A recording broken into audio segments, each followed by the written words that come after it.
Gracias por escuchar los podcasts de Radio Nacional. Acceda a todos los programas en rtv.es/a la carta.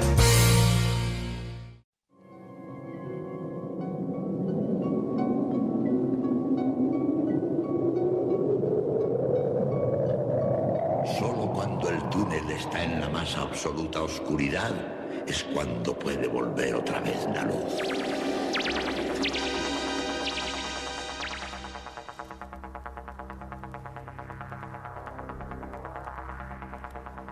Estás entrando en el espacio en blanco.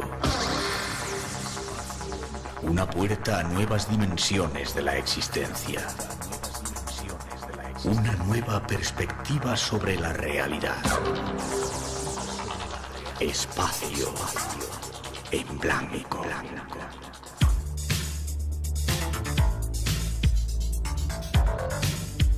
Una producción escrita y dirigida por Miguel Blanco.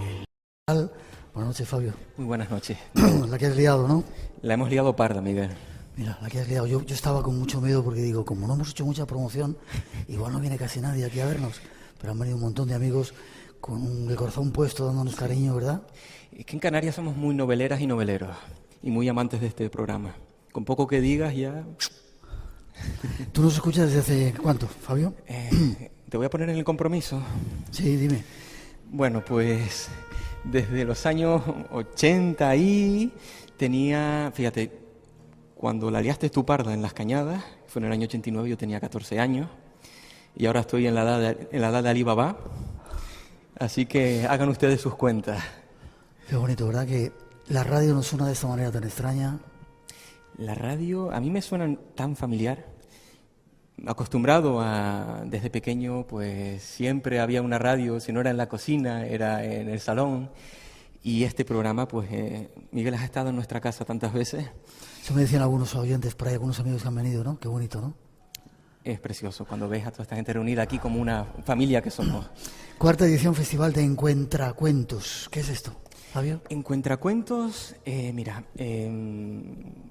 mis compañeros de organización, que son... Déjame que les nombre. Sí. Aparte de ti, que estás por aquí, Fabio González, Diego González, Isabel Bolívar y Laura Escuela, que los vamos a conocer, pues nos vais a contar a lo largo del programa algún cuento, ¿pero? Sí, pues mira, hace ya 4 años, Laura Escuela y Diego González decidieron convocarnos, casi invocarnos a los narradores de la isla, muchas narradoras y narradores de aquí de Tenerife, para celebrar el Día Internacional de la Narración Oral, que es cada 20 de marzo.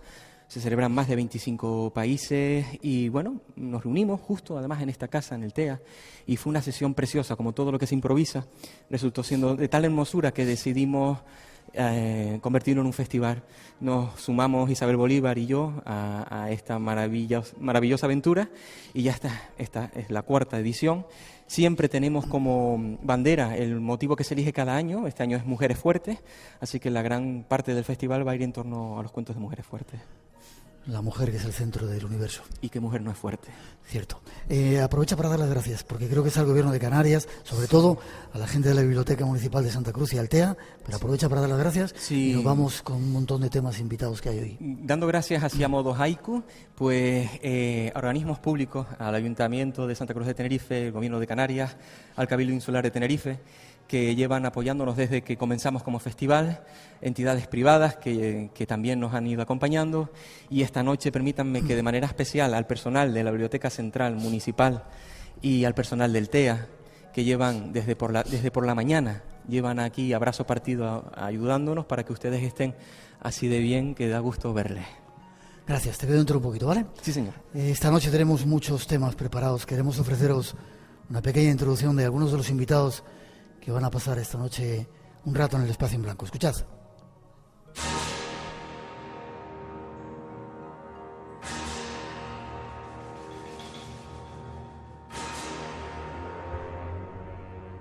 Esta noche viajamos hasta una de las Islas Afortunadas en busca de algunos de sus misterios.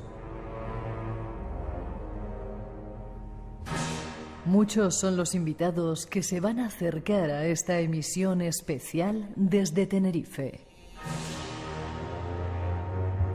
Junto a ellos pasaremos revista a misterios como el de las maguadas, las mujeres vírgenes de las islas. Hablaremos también de hechiceras y brujas, de santas milagreras, de demonios que custodian las cimas de las montañas. Viajaremos hasta recónditos lugares donde se esconden momias e intentaremos conocer el secreto de la vida más allá de esta.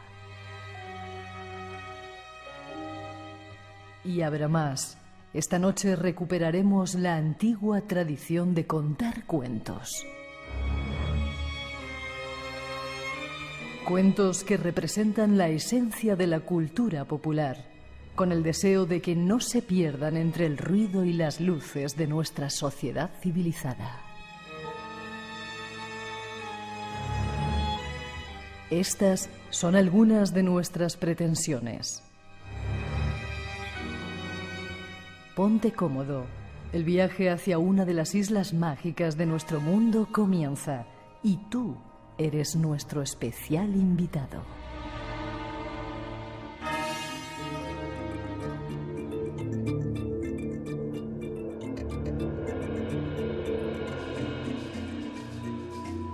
Ahí están nuestras intenciones y saludar a nuestro primer invitado, Nando Hernández González. Buenas noches. Muy buenas noches. ¿Cómo estás? Muy bien. Además estaba pensando de que... Sajana, ¿cómo estás, Sajana? Sajaña. Tienes que hacer una revisión del Estudio General de Medios, porque dicen que aquí no se te escucha, ¿no? Bueno, la tienen que hacer ellos, ¿no? Efectivamente. Hay un montón de gente. La tienen que hacer. ¿Y qué sitio más bonito, eh? Sí, con esas lámparas y evocadores. Yo no sé si conocéis a este señor que está aquí. Os pregunto a los que estáis aquí.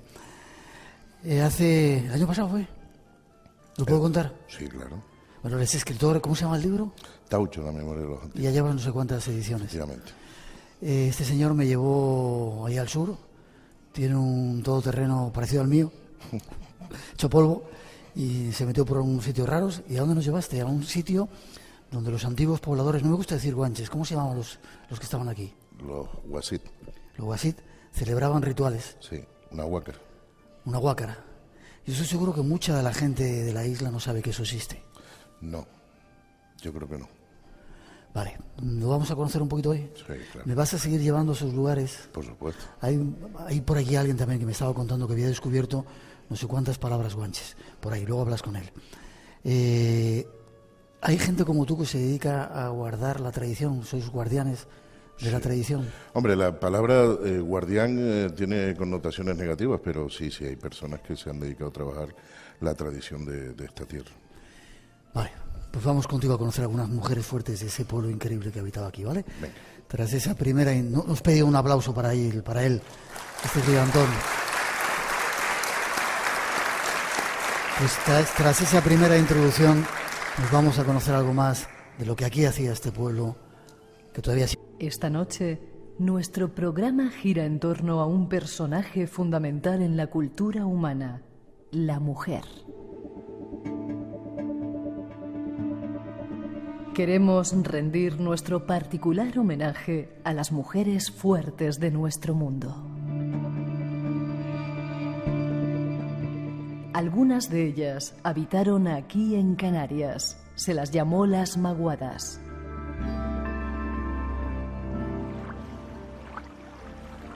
Según las fuentes históricas de Gran Canaria, las arimaguadas eran una institución de mujeres solteras, las maguadas, que vivían en comunidad a modo de vírgenes vestales. La crónica anónima, al hablar de las arimaguadas, dice: no salían fuera sino a pedir a Dios buenos temporales e a hacer lavar en la mar. Estos baños eran sin presencia de hombres, en solitario, y no eran exclusivos de las arimaguadas. Lo practicaban todas las mujeres de la isla con fines purificadores, casi con seguridad al término de las menstruaciones. Además, había un término con las que se la conocía, que era el chamato.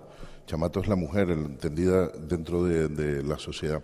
Antes de comenzar, Miguel, sí me gustaría decir que, si bien es verdad que la tradición oral en Canarias, en el ámbito del mundo nativo, ¿no?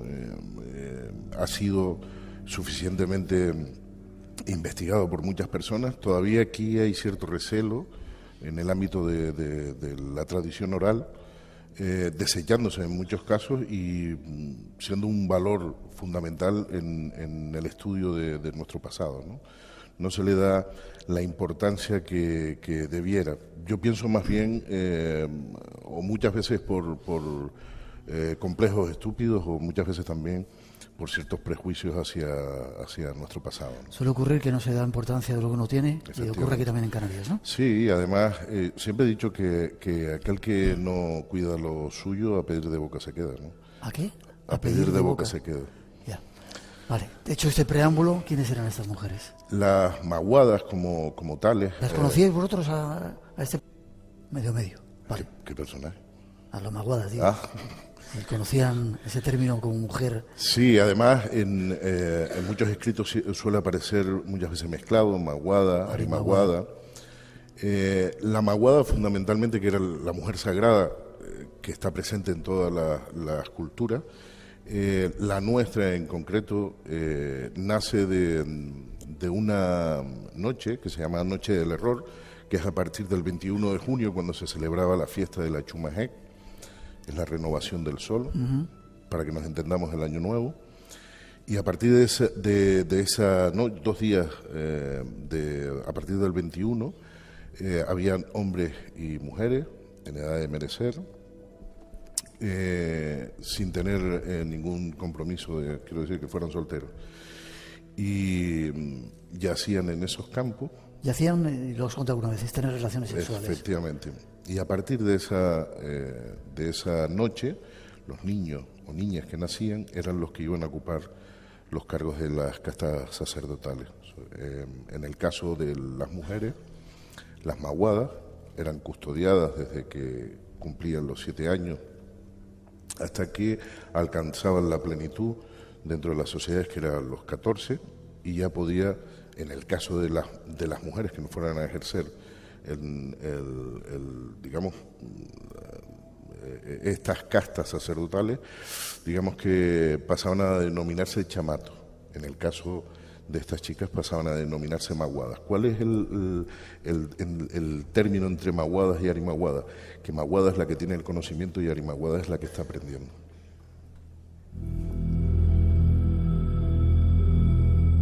Espacio en Blanco, en Radio Nacional, con Miguel Blanco. Y con un montón de amigos que han venido a vernos aquí en el TEA, en Santa Cruz de Tenerife, en las Islas Canarias.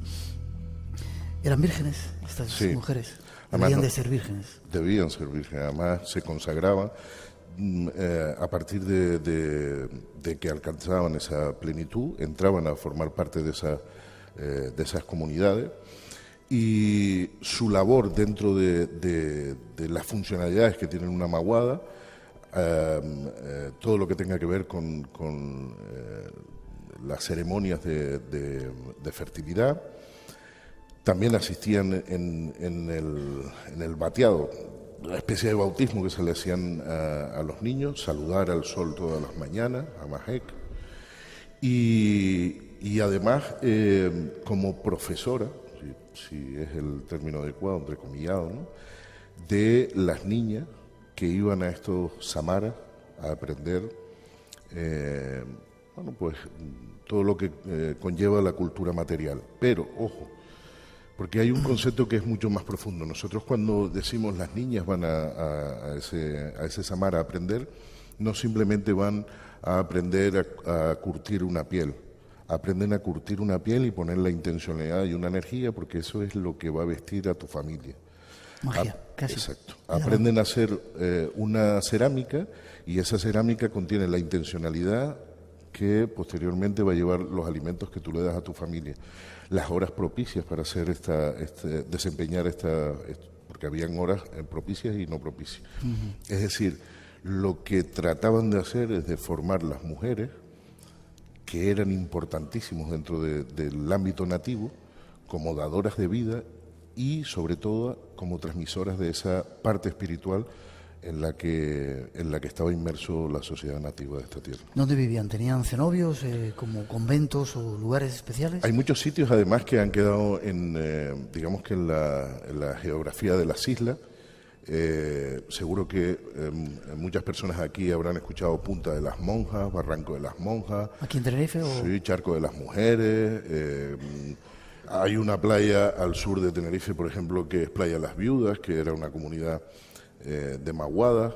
Es decir, una vez que el catolicismo se impone, de alguna manera se borra las huellas de esas mujeres y se pone con ese nombre piadoso de monja, lugar de monja, Barranco de las Monjas, y cuando no, los famosos bailaderos que unos interpretan como un sitio donde se iba a pedir la lluvia, efectivamente, esas huácaras, pero que digamos que el catolicismo reconvierte en lugares de brujas, donde iban a bailar las brujas, donde iban a hacer digamos que sus perrerías estas mujeres. Sin embargo, esos sitios son lugares de danza de estas mujeres sagradas. Ya.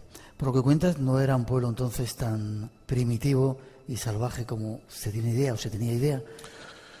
Los guanches y... Sí, si bien además en el caso de, por ejemplo, de Gran Canaria, estamos asistiendo a cada momento a través de la arqueología a encontrar elementos que no hacen pensar que fueran un pueblo tan salvaje. Sí es verdad que en Tenerife, por ejemplo, estábamos en un ámbito más tribal, es decir, en Gran Canaria tenían lo que se llamaría un protoestado, es decir, estaban en la antesala de un estado. En Tenerife teníamos un estado más tribal, ¿no? Se regían por auchones, que era la unidad familiar, y estos a su vez componían lo que era la comarca, ¿no? Los mencellatos que han quedado recogidos. El no tener elementos, por ejemplo, aquí en Tenerife, de monumentalidad que hay en Gran Canaria, por ejemplo, eso no quiere decir que el ámbito en el que se desenvolvían cultural, en el ámbito espiritual, por ejemplo, no fuera tan rico, si quieres, complicado, entre comillas, porque si bien es verdad que hasta ahora lo que se nos había dicho era que nosotros éramos un pueblo que estábamos arreando cabras y tirando piedras. Esa sería la idea que se tiene un poco de los guanches de esa gente. ¿Tenían una casa donde adoraban a los dioses? ¿A Corán se llamaba? Eso en Gran Canaria. En Gran Canaria. ¿Y aquí? Aquí había una serie de fuentes, en el caso de las maguadas estamos hablando. En el caso de las maguadas habían fuentes donde se colocaba ese chamato, por eso el nombre de la mujer, chamato, dentro de la sociedad, no solo implica un concepto de llamar simplemente a la mujer con ese nombre, sino que chamato también se le llamaba a unos ídolos de madera de tilo, de unos 20 centímetros, que se colocaban de determinadas fuentes y que se utilizaban no solo en las ceremonias para consagrarse como tales, como maguada, sino en determinadas épocas, coincidiendo con la fecha del 8 de septiembre y de una estrella que permanece en la tradición oral con el nombre de Sumsa, es donde iban a bañarse las mujeres, que todavía no habían sido, es decir, que no estaban casadas, de alguna manera para renovar ese ciclo y hacerlas más fértiles. ¿Y tenía mucho poder? Sí, la mujer aquí sí. Era muy importante. De hecho, yo creo que las Canarias todavía siguen teniendo poder. Yo siempre recuerdo una anécdota de mi abuelo, estar en casa matraquillando cualquier asunto, y seguro que ustedes han vivido esa experiencia también de encontrarse a su abuela al lado de mi abuelo diciéndole: yo si fueras tú mismo haría esto, esto y esto y esto. Y el hombre, cuando salía por la mañana y se calzaba el sombrero, decía: fuerte hombre, que tiene las ideas, ¿eh? Sí, y sin embargo era la mujer que mandaba, pelando las cebollas, la que había, claro, de alguna manera. Claro, casi para terminar y cambiar de tema. ¿Sigue habiendo sus lugares sagrados donde me llevaste? ¿Siguen teniendo poder? ¿Esas arimaguadas hacían libaciones con Sí. leche, ¿sigue estando eso vivo? Sí, además tú asististe a una de ellas, Sí. ¿no? Hay muchísimos sitios en esta isla que además tienen una reconexión importante como lugares sagrados desde hace muchos años. Yo siempre llevo asistiendo a ellos con mi abuelo desde niños y hay una especial potenciación de esa energía. Y sí es verdad que hay otros, por ejemplo, que están de alguna manera, no sé si decir derrumbándose, es decir, se están perdiendo solo, porque no hay esa reactivación de gente que vaya a hacer lo que hicimos nosotros aquí. ¿Ese es tu trabajo? ¿O ese No. debería, bueno, tu misión, No, yo simplemente siempre me he visto como una correa de transmisión. Vale, ojalá no se pierda eso. Ojalá los que estéis aquí, algunos de los que estéis aquí, podáis ir a esos lugares sagrados, a libar, ¿se dice así? Sí, A echar leche, a darle fuerza a esa energía que todavía sigue estando en esta isla que la hace ser tan especial. efectivamente. Espacio en Blanco, esta noche, edición especial desde el TEA en Santa Cruz de Tenerife. Hay más temas, nos vamos. Qué bonito vimos el Teide del otro día cuando veníamos en el avión, increíble. Pero escucha lo que trae el Teide detrás. Javi, que no es por aquí. Que sí, no te pongas nerviosa. Recalculando. Viaje al centro de la noche con Amaya Prieto. ¿Te has empeñado en salirte de la autopista? Atención, animal. Mira, una liebre. No, claro. Este fin de semana viajamos por carreteras secundarias. Viaje al centro de la noche. Sábados y domingos a las 4 de la mañana en Radio Nacional de España. Sigue el misterio en Espacio en Blanco con Miguel Blanco. La madrugada del sábado al domingo a las 2 en Radio Nacional de España.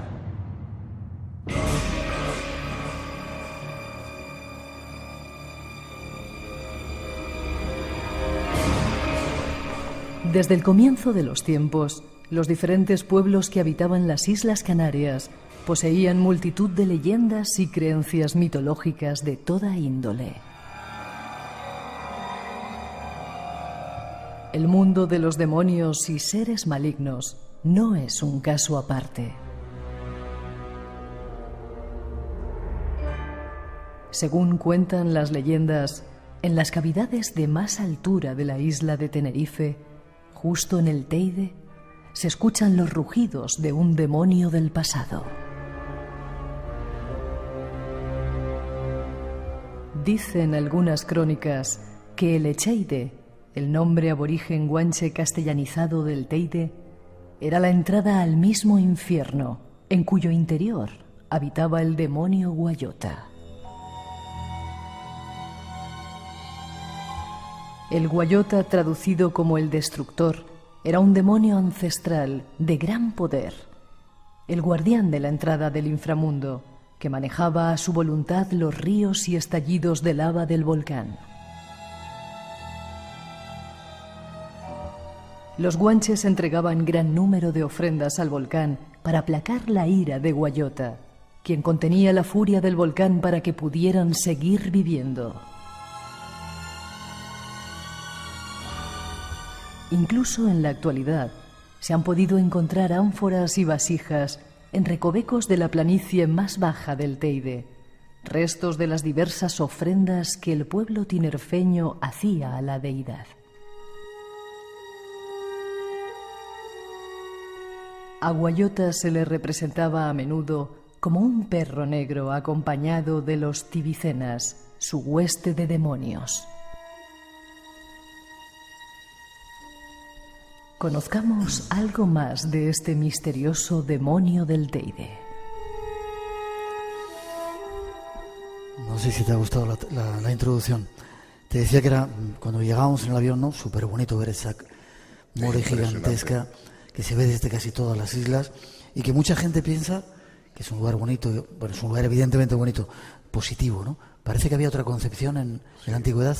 Sí, además, esa concepción de Guayota como ente del mal, el Echeide como boca del infierno, en épocas nativas no existía ese concepto. En época nativa existía un concepto que se llama el avesán, que es etimológicamente lo oscuro, lo innombrable, y en eso engloba, para que nos entendamos, el avesán hoy en día le dirían que son formas energéticas del bajo astral, ¿vale?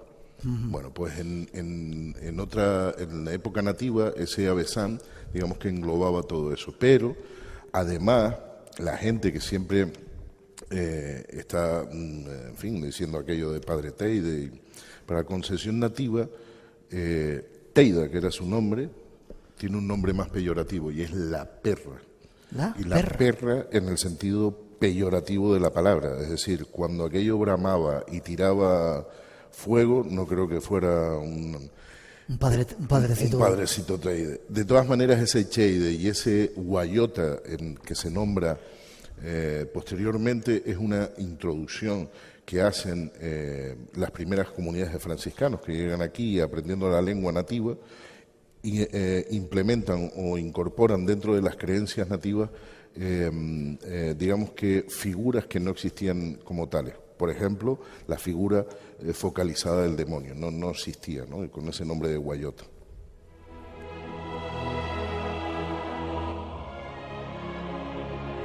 Pues con eso que me has contado nos has destripado el módulo que teníamos preparado. No existía ese perro, ese bicho extraño, ese diablo. Sí, claro que sí. ¿Los tibicenas? Los tibicenas sí. Además, los tibicenas que ha tenido... siguen apareciendo a día de hoy. Hemos recogido testimonios de personas que han visto estos perros inmensos con los ojos rojos, esos colmillos desorbitantes y con mucho pelo y negros, ¿no?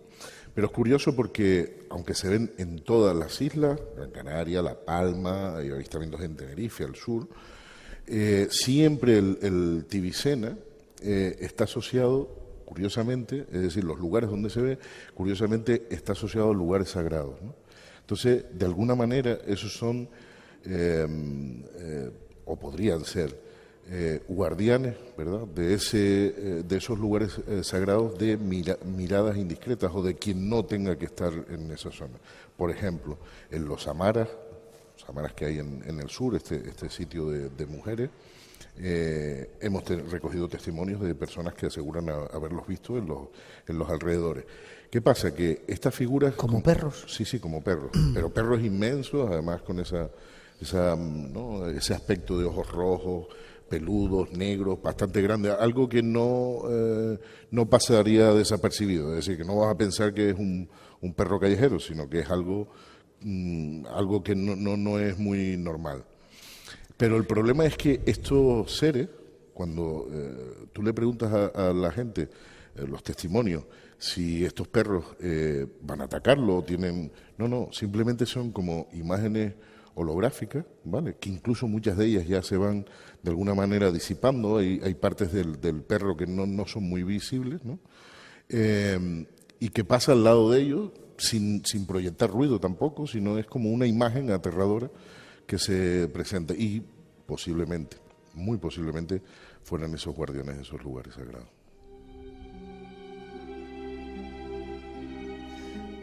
Yo no suelo contar experiencias mías en el programa, pero os quiero contar una cosa que me pasó en La Palma. Pero antes te pregunto, ¿se siguen haciendo, o es cierto eso que contábamos en la introducción, de que se han encontrado restos de vasijas, de ofrendas en el Valle del Teide, por ahí en esa zona? Sí. O sea, que había... y alrededor de las cañadas, el círculo de las cañadas, también hay lugares de ofrenda a esas deidades. Vale. ¿En la isla de La Palma también hay este tipo de seres que protegen los lugares? Posiblemente. En La Gomera también hay testimonios de apariciones con otros nombres, evidentemente. En La Palma creo recordar que se le daba el nombre de Irguán, en Tenerife y Gran Canaria Tibicenas, y en La Gomera se le daban nombres parecidos. Es decir, una misma denominación común, es decir, de ser seres que espantaban, y que la gente relacionó después aquello que escuchamos a los viejitos de decir cruz perro maldito, viene por esos tibicenas. Ya. Y ese concepto de Guayota lo trajeron los franciscanos, la religión cambió un poco esa otra filosofía. Claro, es la visión del conocimiento de la lengua nativa y de su creencia, es la que va importando esos elementos, como la del guayota, para focalizar el mal en una sola persona, ¿no? ¿Estáis a gusto? Pregunta. Sí, vale. Yo no suelo contar estas historias. En La Palma, una noche, año viejo, se me ocurrió subir a la caldera de Taburiente con esos caminos que por ahí yo solo, imaginaros, 2 de la mañana, me metí bastante profundo, estaba ahí tranquilito y de repente siento una voz interna que me dice: Miguel, levántate y corre. Instantáneamente me levanté y salí corriendo. Y detrás de mí sentí que venía un bicho aterrador que corría a 4 patas, que de repente se levantaba y corría en 2, y que yo lo sentía que jadeaba detrás de mí. ¿Qué podía ser eso? El Irguán que te estaba persiguiendo. Y te quedas tan tranquilo. Poner un poquito de música que se me pase el susto, por favor.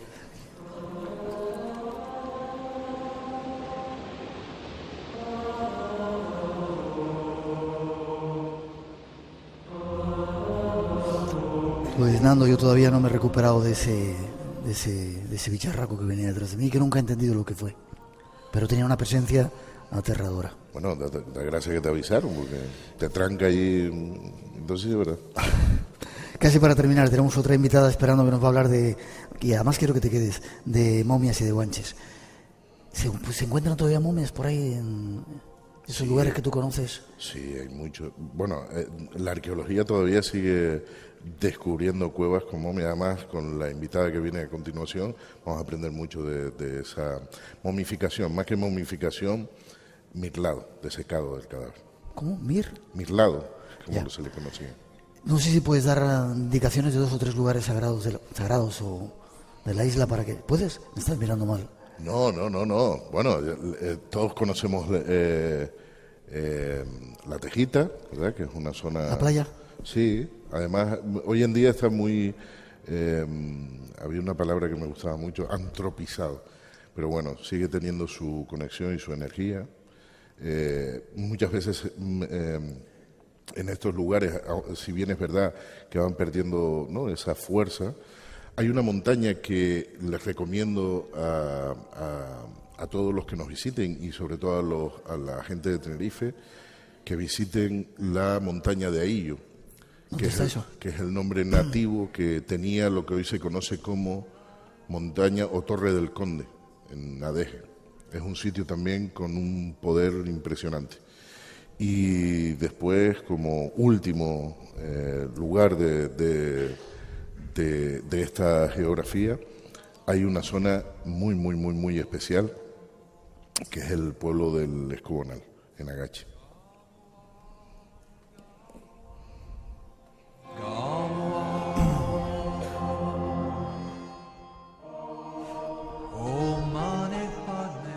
Vaya musiquita que te hemos puesto.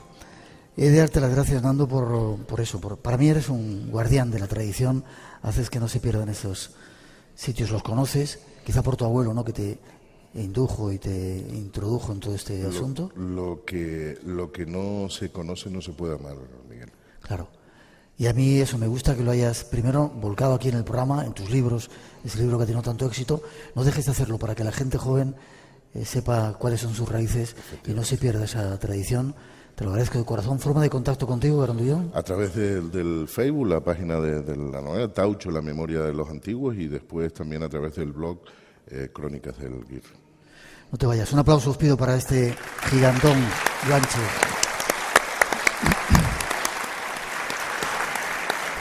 No te vayas porque me vas a ayudar a presentar a la siguiente invitada. Espacio en Blanco, edición especial aquí en las Islas Canarias. Enseguida os presentamos a la siguiente invitada, Palmera, que está haciendo una labor que ya veréis. Espacio en Blanco. En la madrugada del sábado al domingo, a partir de las 2, la 1 en Canarias. El misterio continúa. En Radio Nacional, con Miguel Blanco. Hola, soy Bilal, desde el punto más bajo de la tierra, el Mar Muerto, en Jordania. Saludos de los oyentes del Espacio Blanco. ¿Está bien?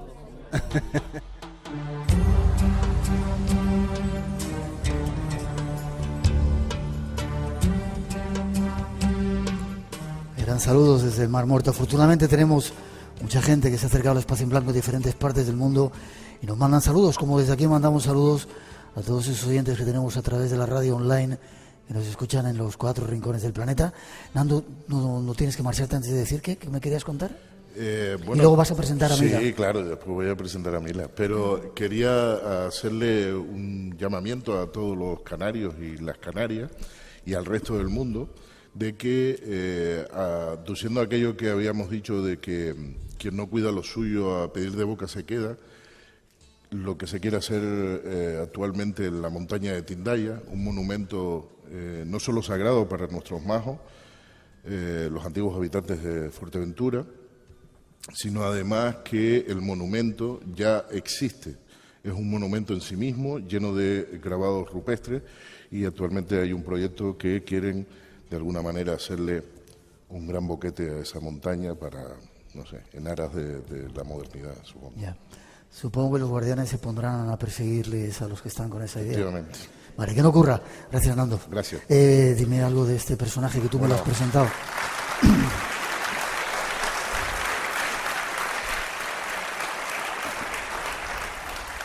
Pues Mila es de esas arqueólogas, de esas investigadoras, de esa nueva hornada, además con un trabajo fantástico, donde hay que felicitarla porque además se lo ha, como decimos, se lo ha currado. Yo la conocí a través de que el compañero José Gregorio, que la llevamos a entrevistar, y vas a disfrutar mucho con lo que te va a contar y además vas a aprender mucho con lo que te va a contar. Seguro. Gracias. Mila, ¿cómo estás? Buenas noches. Mila Álvarez Sosa, palmera, licenciada en Historia y egiptóloga. Está un poco nerviosa, por eso hemos querido... ¿Te pones nerviosa? No. ¿No? ¿Eso te ha pasado? Espera que me cambie un poquito de sitio. ¿Por qué te dio por estudiar egiptología? Pues la verdad que no sabría explicarlo. Yo creo que mi pasión por la egiptología, bueno, más bien por la historia antigua, viene desde pequeña, porque yo me acuerdo cuando era la época de Navidad, cuando era la época de Semana Santa, ponía muchas películas, ¿no?, ambientadas en la antigüedad, y yo las veía todas, que ya no nos ponen ese tipo de películas. Y también recuerdo que en mi casa había una Biblia enorme, y me gustaba mucho ver las láminas de esa Biblia, y las que más me gustaban eran las de Egipto. Entonces yo creo que eso fue alimentando imaginación, y pensé que la historia antigua era antes de Cristo, o sea, la historia antes de Cristo era la historia que yo quería aprender, porque para mí ahí estaban los orígenes. Y de repente ahora ya te has hecho directora de un proyecto que se llama MIM Project. Sí. En Egipto estás excavando al lado del templo de Hatshepsut, en Luxor. Exactamente. Sí. Y has encontrado, no sé si tenemos buenos los datos, una réplica de la tumba de Osiris. Sí. ¿Qué es eso? Cuéntame qué es eso. Antes de que hablemos de momias y un libro que has escrito que tiene que ver con las momias, lo tengo por ahí, con las momias canarias y la relación con las momias egipcias. ¿Qué es eso de la tumba de Osiris? La tumba de Osiris es bueno, lo llamamos la réplica de la tumba de Osiris, la hemos encontrado dentro de la misión arqueológica canaria toscana que dirijo en Luxor. Tienen concesión 2 tumbas, la tumba de Min y la tumba 327, y bueno, dentro de ambas tumbas hay varios túneles, ¿no?, que en la primera campaña y la segunda campaña hemos explorado, y hemos encontrado una tumba que viene a ser una réplica de la tumba de Osiris, una especie de Osireyum. Hemos encontrado una escalera que lleva una especie de santuario donde encontramos al dios Osiris presidiendo, ¿no?, coronando más bien un enterramiento subterráneo como a 8 metros bajo tierra, que en su momento estuvo tapado para que no se supieran que los cuerpos estaban enterrados bajo los pies de Osiris, y alrededor de Osiris hay un canal que simboliza el agua, de forma que donde está Osiris y las escaleras sería la isla, y lo que está alrededor, el corredor, sería el agua, como una especie de osirello, y viene a ser un tipo de tumba único en Luxor. Sí. La verdad que ha sido bastante impresionante. Nosotros ya sabíamos que podía haber algo a través de unos manuscritos que estudiamos previamente a la concesión de la tumba, y bueno, la hemos encontrado y ahora estamos en fase de investigación. Ya te he contado que nosotros somos apasionados de Egipto. Hicimos un programa hace poco tiempo desde Luxor, pero ¿qué sentís vosotros cuando levantáis una tumba? Debe ser tremendo, ¿no? Intacta, Bueno, me refiero. sí, nosotros habíamos ya encontrado la tumba de Mai previamente a la tumba de Osiris, y bueno, lo que pasa es que todo no es tan espectáculo como parece, como en el cine. Primero es el problema de las alturas. Cuando uno se mete en esos corredores, uno no va de pie, casi siempre va agachado. Entonces tienes miedo a darte. Tienes miedo también a caer en un pozo. Hace mucho calor. ¿Hay bichos? No, momias. Bichos hasta ahora no he visto ninguno, pero también es desagradable poner el pie en una momia y cargártela, ¿no? Entonces todo tiene que irnos con tanto cuidado, porque la verdad que puedes caer y matarte. O sea, porque existen esos pozos, no sé si la gente sabe, que cuando nosotros entramos en una tumba en Egipto no nos encontramos el sarcófago nada más entrar, sino que los enterramientos están sepultados, están escondidos varios metros bajo tierra. Entonces hay que tener cuidado. El calor que hace, todo es tan sofocante, no te entra aire, no puedes estar más de 20 minutos, que el momento del descubrimiento sí es un momento especial, pero pues hay que salir, porque si no uno muere allí asfixiado. Vale. Entonces es más bonito cuando ya uno lo piensa, está afuera, se siente, dice wow, ¿no? Y empieza a estudiar. Está nuestra invitada Mila Álvarez de Sosa. Quiero que escuches una introducción para que hablemos de esa relación que has hecho tú entre las momias guanches y las momias egipcias. En un libro que se llama Tierra de Momias, y has sacado un libro para niños también hablando de todo ello. Exacto. Vale, vamos a escuchar esa introducción.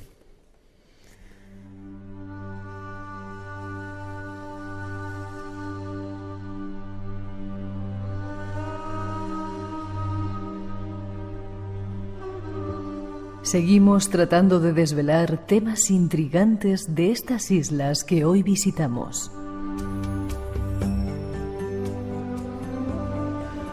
Uno de ellos tiene que ver con la muerte y el más allá. Las costumbres funerarias son uno de los aspectos más interesantes de los antiguos canarios. La existencia de momias en las Islas Canarias es una evidencia manifiesta para muchos del origen egipcio de sus habitantes. Egipto y Canarias ofrecen el atractivo de que fueron de los contados lugares del mundo en los que se consiguió que los cuerpos de los difuntos se conservaran.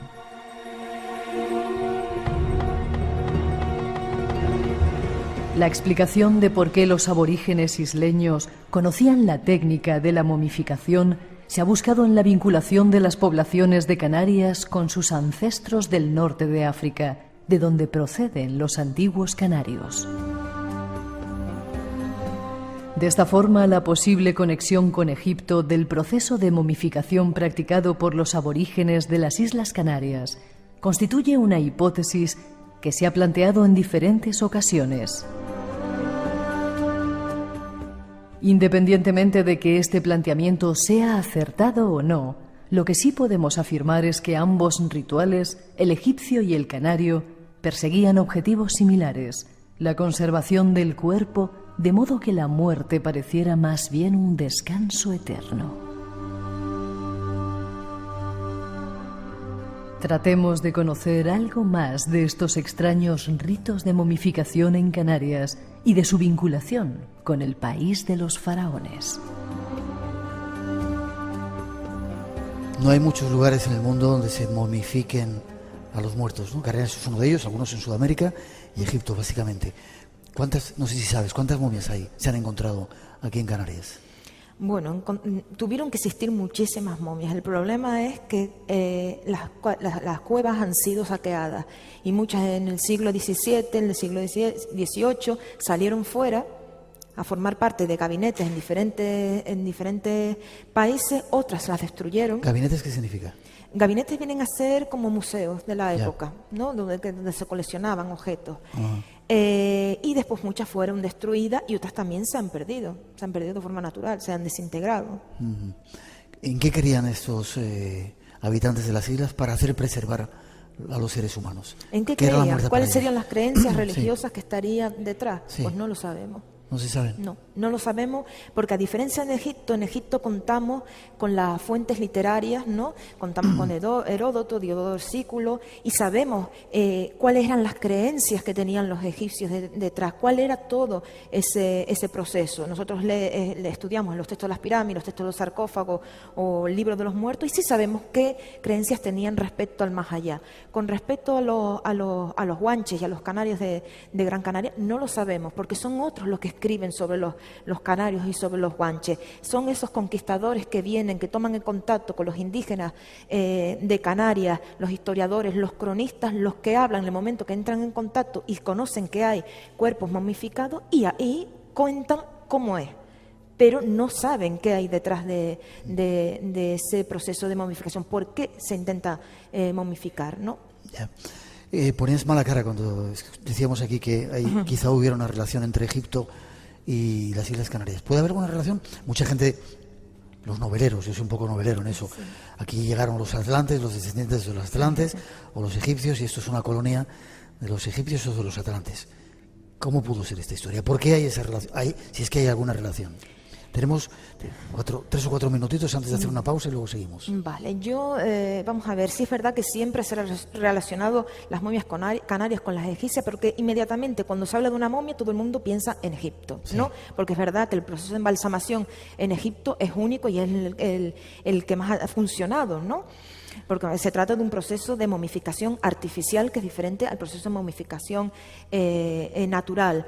Pero esta relación, esto es lo que el hecho de que sea egiptóloga, ¿no? y sea canaria, ella ha estudiado historia en Canarias, lo que me llevó a ver si realmente existía una relación entre ambos procesos de momificación o realmente hablamos de dos técnicas completamente diversas. El hecho de que los primeros habitantes de Canarias vinieran del norte de África ya inmediatamente se relaciona, Egipto y ellos compartirían territorio. Pero África eso está probado, ¿no? Que los primeros habitantes de aquí vinieron de del norte de África. De eso no tenemos dudas, que las islas fueron pobladas por gente de África. ¿Bereberes? Exactamente, pero no hay por qué establecer relación directa con los egipcios. Y para intentar establecer similitudes, ¿no? o intentar diferenciar ambos procesos, lo que hay que hacer es estudiar cada proceso, ¿no? en sí, el proceso canario y el proceso en Egipto. Y eso es lo que he hecho en mi libro En Tierras de Momia, estudiar los dos y ver si hay similitudes. En primer lugar, cuando nosotros estudiamos una cultura, es fundamental estudiarla cronológicamente, saber en qué momento del tiempo se sitúa y también su geografía, geográficamente. Está claro que estamos hablando de dos espacios totalmente diferentes. Egipto, ¿no? La mayor parte del territorio egipcio es desierto y estamos hablando de unas islas en el Atlántico, ¿no? Con unas características totalmente diferentes a Egipto. Y ya de ahí ya partimos. Por tanto, ahí ya tenía que diferenciarse en algo. Ya. Déjame que hagamos una pausa para las noticias, ¿vale? Espera. Espacio en Blanco. Tu cita con el misterio en Radio Nacional.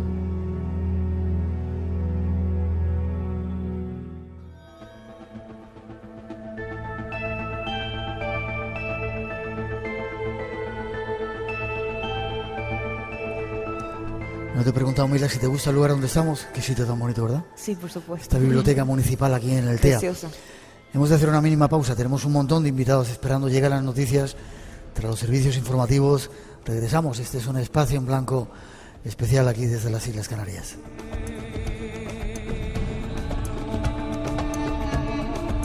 Nos queda todavía por contaros algunas historias extrañas. Mila va a seguir con nosotros contándonos esa similitud entre las momias. Llega un invitado, José Gregorio González, un puntal del mundo del misterio aquí en las Islas Canarias, que nos va a hablar de brujas y de monjas milagreras. Y vamos a hablar de otro lugar también súper mágico y extraño aquí en las Islas Canarias, como es el Barranco de Badajoz. Eso y algunos cuentos todavía quedan esperando aquí en el espacio en blanco. No os vayáis, que tras las noticias hay mucho que contaros. Este espacio en blanco especial. Y os pido un aplauso para todos los que seguís aquí todavía aguantando con nosotros. Enseguida regresamos.